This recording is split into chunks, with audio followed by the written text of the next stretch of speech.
This is Jaleel Smith Riley in a Cincinnati, Ohio courtroom, who police say confessed to a robbery killing a 20-year-old woman and seriously wounding her boyfriend. Portia Brooks was in her car with her boyfriend Aaron Martin when Smith Riley came up to her car with two others looking to rob them. When Smith Riley found out Martin didn't have any cash, he was shot in the head, leaving him with permanent brain damage. Smith Riley then shot at Brooks, which killed her 3 days later.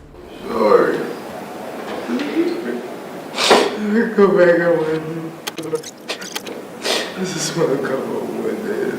This is somebody that feels genuine remorse.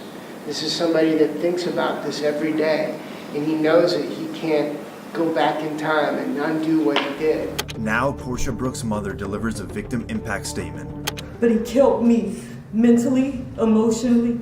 He killed my identity as a mother of three, as a family of four. This is now Brooks' sister speaking. I have to deal with life without Portia, so he should deal with life without parole. This is moments right before Jaleel Smith Riley gets the news that he will never be allowed to return home again. Defendant serve a term of life without parole. As to count 4 for the offense of attempted murder. This is Diana Lovejoy. She used to be married to Greg Mulvihill living in Carlsbad, California, but soon their marriage fell apart and they divorced. After a messy divorce and lots of legal trouble, it ended with the court ordering Diana to pay $120,000 to Greg for his stake in their family house. The court also ordered that she must share custody of their son. Diana became furious about hearing the court orders, so she planned to kill her ex-husband by teaming up with her boyfriend, Weldon McDavid. Greg was shot in the torso, but luckily the bullet didn't hit his heart and he survived. Both McDavid and Diana conspired to murder, and the court has sufficient evidence against them. It's so painful that some people in this world seem to think that I would have it in me to do this. Interestingly, she fainted in court. She lowered her head down toward the defense table for a few seconds. Verdict. We, the jury, find the defendant, Diana Jean Lovejoy, guilty of the crime of attempted murder of Greg Mulvihill. And right when you hear guilty, you hear a thud. Guilty of the crime of conspiracy to commit murder.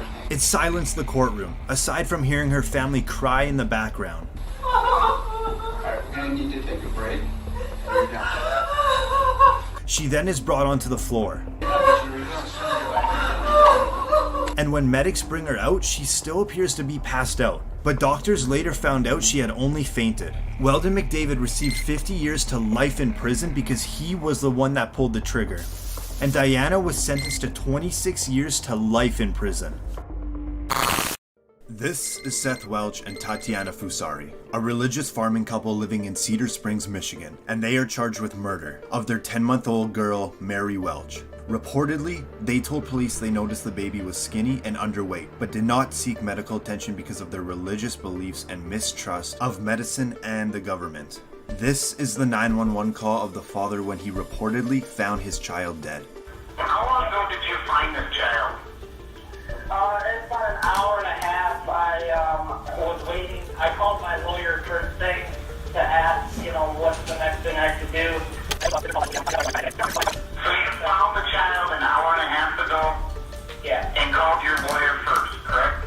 Yeah. Okay. When was the last time you had contact with a child? Last night, yesterday afternoon, about 3 p.m. She goes to bed, and that was that. Okay, so you put her to bed yesterday at 3 p.m.? Yeah, and then this morning at 10. So you're saying it is normal for your children to sleep from around 3 p.m. till 10 a.m.?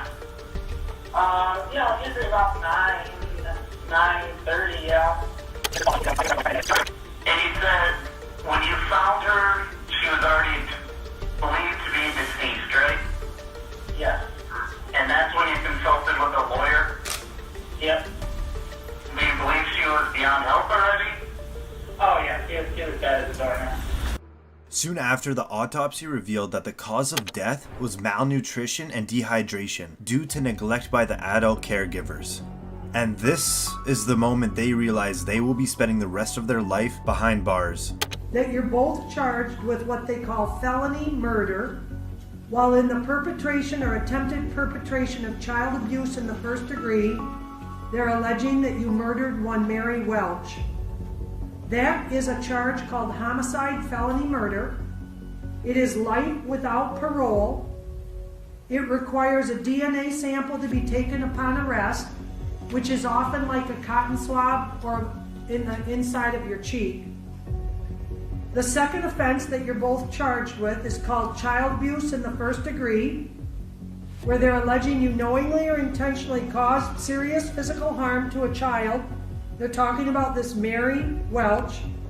It is a felony, possible penalty of up to life imprisonment or any term of years less than life. This is Ryan Stone, a Colorado man that went on a crime spree that spanned 5 counties and was broadcasted live by a news station's helicopter. Stone was convicted of carjacking 3 vehicles, including one with a 4-year-old inside the SUV. Authorities said when Stone sped away, he led police on a chase at speeds over 100 miles per hour. If we rewind here, you can just barely see a vehicle that Stone was driving clipping a trooper with the Colorado State Patrol as he was trying to play stop sticks. He ended up with serious injuries. You see Stone pull out another victim from their vehicle and drive off. He heads right into a busy intersection. And now, the chase is on foot. He books it off the road into a parking lot, running in between 2 buildings. As he slips on the ice, he loses his jacket. Now there's just a fence in his way, but nope, it's too high. Cops now close in and he finally surrenders. Stone is now in the county jail, but he believes he should be getting paid for his internet fame while bragging to his friends about the high-speed chase. Hey, did you know I made the news in the UK and Australia? What? Yeah, you get paid by YouTube. So, Channel 7 News, I believe, is going to be the one that gets paid for that. Well, I'm going to contact Channel 7 News. I want to get paid. You guys are getting paid using my name and my video footage. During his opportunity to address the court about the recordings in jail, Stone blames it on emotional stress and the use of drugs. We are going through trial after that. It was a 1.5-week trial. Extremely stressful. One of the phone calls about seeming like I was bragging about making international news, this, that, and the other. That was within the first week of being arrested. Still coming off of drugs. Stone was convicted of 18 charges, including attempted manslaughter, child abuse, and assault. Then the judge sentenced him to 160 years in prison. This is Esteban Carpio. The police were questioning him for the stabbing of an 85-year-old woman in Rhode Island. In the interview room was Carpio and 2 detectives. One of the detectives left the room to get water for Carpio, leaving just him and Detective Sergeant James Allen in the room. Carpio grabbed Allen's gun and then shot him twice, killing him.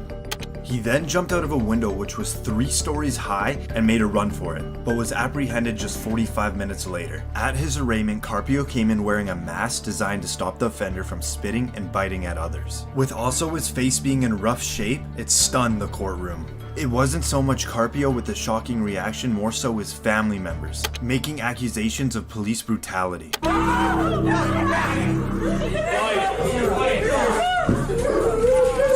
Step off. Not guilty! I'm